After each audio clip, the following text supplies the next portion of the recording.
cruise news time, and we've got Carnival and Royal Caribbean cruisers out there hurting, claiming deceit. And one of those cruise lines is defending itself. It's a little bit of a deceptive mess today. Yeah, cruise news and my views. Let's talk about it.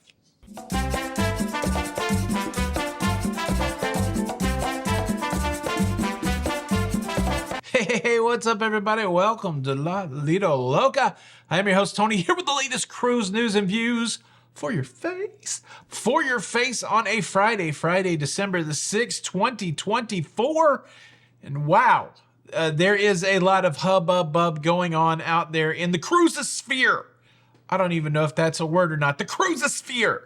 We got to get that on a t-shirt. Carnival Cruise Line has recently increased the prices of its drink package, and they didn't make a big deal about it. They didn't announce it in advance. They didn't tell anybody. I'm sure they had to tell the people to change it on the website. They had to tell somebody. But all of a sudden, cruisers out there were starting to realize that prices have increased. And well, a lot of people were none too happy about it. They felt like they should have got some sort of advanced notice. We'll talk a little bit why they felt like that. But first, let me give you the deets. Let me give you the deets on the price change. Now, it appears that this change happened just yesterday on December the 5th.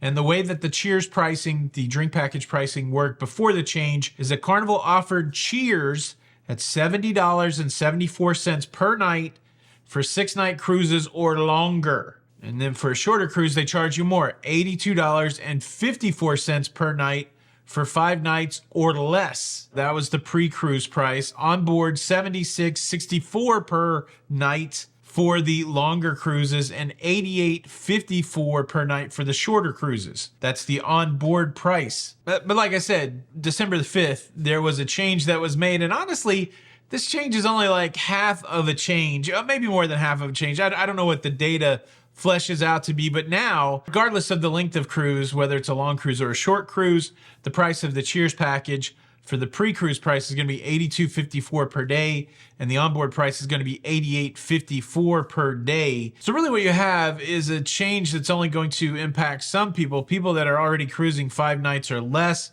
They're already paying this price, the $82.54 or the $88.54. The people that are getting the old whambo bambo here are the people that are planning on cruising on cruises that are 6 nights or longer. And the whambo bambo equals about $12 per day. And if it's at a minimum 7-night cruise, $84 more per person. And I don't know that the price change is why people are upset. I mean, that's probably the catalyst of the upsetness. But people are upset because in the past, before a price change like this would roll out, Carnival Cruise Line would herald it. They would come out and say, hey, we're going to change the price. And that would give people enough time to go ahead and purchase the drink package at the old price. But that's not the way they did it this time. And of course, like so many things that happen in cruising, which I think is great, we all get to talk about it, we all get to debate about it, and we all get to be either hurt or not hurt by it. I do want to share a quote with you from one cruise passenger. She is hurt. She is hurt. She says, yes, it definitely left a bad taste for Carnival Cruise Line in my mouth. I am trying to get past feeling very deceived by them. We are locked into our cruise and cannot get our money back, so we will go, but probably will never sail on them again. Not the fact that they raised the price, but by doing it without any kind of notice. $12 a day is a lot of money and adds up when you have 3 or 4 adults in a cabin. Man, she said a lot in this one statement. She feels deceived about this unannounced price change. But the other thing that's tweaking my brain is 4 adults in a cabin. How frequently does that happen? Those cabins are not that big, or maybe they're all teeny small adults. It does seem like that comment and the comments of others were part of the online conversation going on with Carnival brand ambassador John Heald. He's got like 500,000 people over on his Facebook page. And that's a whole interesting kind of thing because you got that many people talking about stuff. And so he keyed in on the deceit comment and he had to defend Carnival Cruise Line. This is John's defense. Thank you.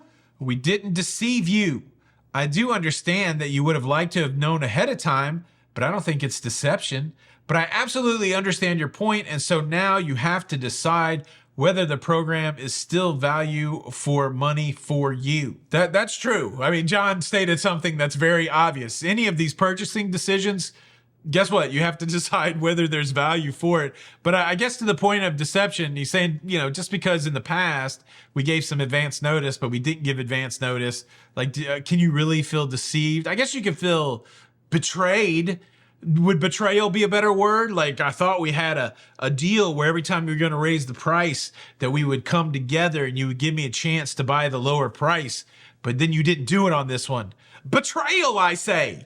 I think betrayal is probably a better word than deceit. I don't know. What do you think? Do you think the feeling of deceit from this cruiser is justified? This cruise business is a wild business, so heavily scrutinized by the consumer. And I'm sure they've got the data on it. I'm sure they know if they make a change that's unannounced, what percentage of people will fall away because of it. But the increased profit probably justifies the fall away. Some whiz bang with a slide rule they probably figured all of that out. What do you think? Do you think this is a good or a bad move on Carnival's part? Is this a reason to never sell Carnival Cruise Line again? I don't think it's deception on Carnival's part, but there is a story of deception going around out there that we should all pay a lot of attention to. There are two women who tried to book a cruise on Royal Caribbean through Facebook. They saw somebody posting on Facebook saying, hey, I can book your cruise for you. Just send me some money through Cash App.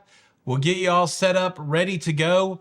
And well, they got at least two people to do this. These two women sent this Facebook travel agent multiple payments until they had paid off what they thought was a reserved cruise on Royal Caribbean's Utopia of the Seas. They even were given a reservation number, but on the day that the cruise came, they showed up at the cruise port. They tried to board a shuttle that they were supposed to board to get taken over to the cruise terminal. And it was at that point that they were informed that the reservation numbers that they had were invalid. There was no cruise for them. The Facebook travel agent lady that was taking money through Cash App scammed them for their money. As a horrible story. They're left scratching their head. They're asking Royal Caribbean. They're asking other people, but it's just one of those stories where unfortunately they were victimized by a bad person. It's a good reminder, a cautionary tale that we have to do our due diligence.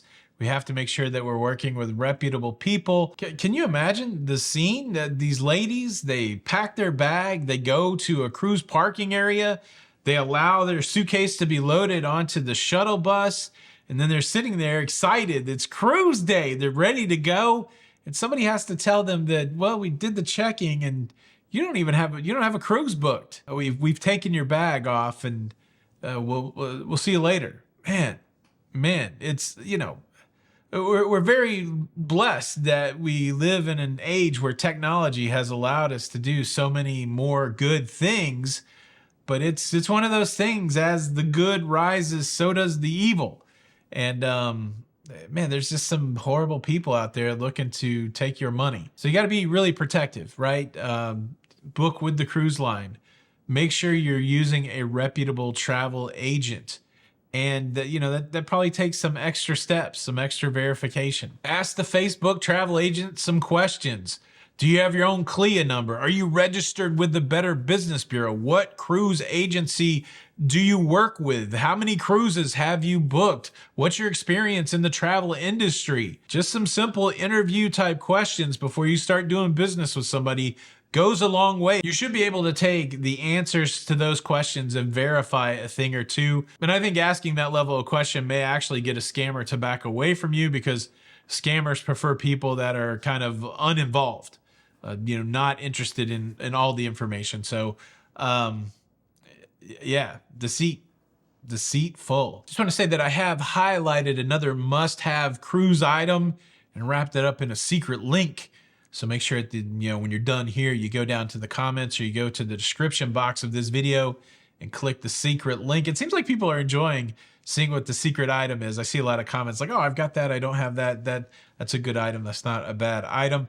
And, let's continue with the no deception theme. Let me be transparent. It's almost cruise day.